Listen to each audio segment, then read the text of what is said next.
So we just saw Kyle Rittenhouse obviously breaking down crying. It would be one thing, there was a time in this country where, let's just say this was a he said versus pedophile said. He said versus wife beater said. He said, she said. But it's not. It's overwhelming amount of video, overwhelming amount of evidence, overwhelming amount of eyewitness testimony, including the witnesses who were brought forward by the prosecution, by the way. Let's be clear about that. Today's the first day the defense has brought forward any of their witnesses. Let's be really clear about that. The overwhelming amount versus people who have active criminal records and were on camera that night trying to cause harm. Here's the thing. What you just saw boil over with Kyle Rittenhouse is, first and foremost, I'm sure, overwhelmed with emotion because he seems to genuinely feel, I hope he doesn't feel guilty. If I could talk to him, I would say, don't feel guilty about what you did. But I know he feels bad. I know that I've never been in a situation where I've had to take a life. And by the way, that's also why I think it's important for people like us to praise him. When people say, well, you just praising him, you don't know how hard it is to take a life. That's absolutely right. That's why I praise the kid who went there to help, to be clear.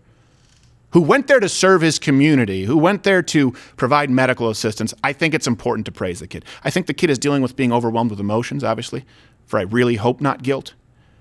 But think of what this kid had to fight. This kid didn't just have to go down there and fight for his life, which, by the way, would be enough of a story. Think about it.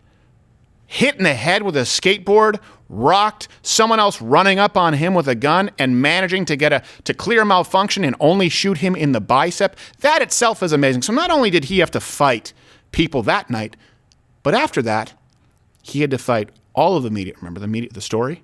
White supremacist goes down to join militia. None of it was true. Had to fight the media, had to fight the president of the United States in the court of public opinion, had to fight big tech. GoFundMe, booted. Hope he sues the shit out of them. Facebook, you can't praise Kyle Rittenhouse. Really? Did you remove any articles that said he was a white supremacist? Hey, have all articles about the Steele dossier, about Russia collusion been removed? Has Hunter Biden laptop stories, have they been reapproved? No, but no one could get out, and we had to deal with this, accurate stories regarding Kyle Rittenhouse because they labeled him a mass shooter. So the kid couldn't raise money.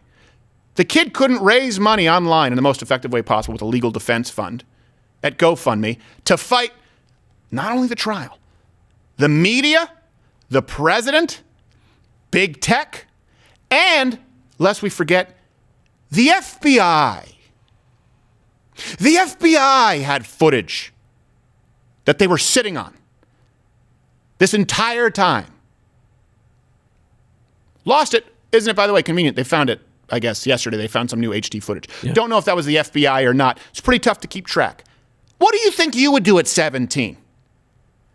I know what I would do at 17 if they said, by the way, you're going to have the president come out and give a statement against you. You're going to be removed from every single major social platform that's available while the media tars and feathers you. And the FBI is going to hold on to footage and not release it that would completely exonerate you and really eliminate the need for any sort of a trial in the first place. Oh, and by the way, you're going to have Black Lives Matter activists and you're going to have Antifa activists videographing the jury so that they make sure that justice is served how they want. And by the way, even if you win all of this, and by the way, that's a big if, the FBI kind of gunning for certain Americans. I don't know how they how they go through their selection process. But even if all of this happens, just so you know, people are probably going to riot in the streets and, people are going to die if you're not guilty. So just so you know, you'll be responsible for more death.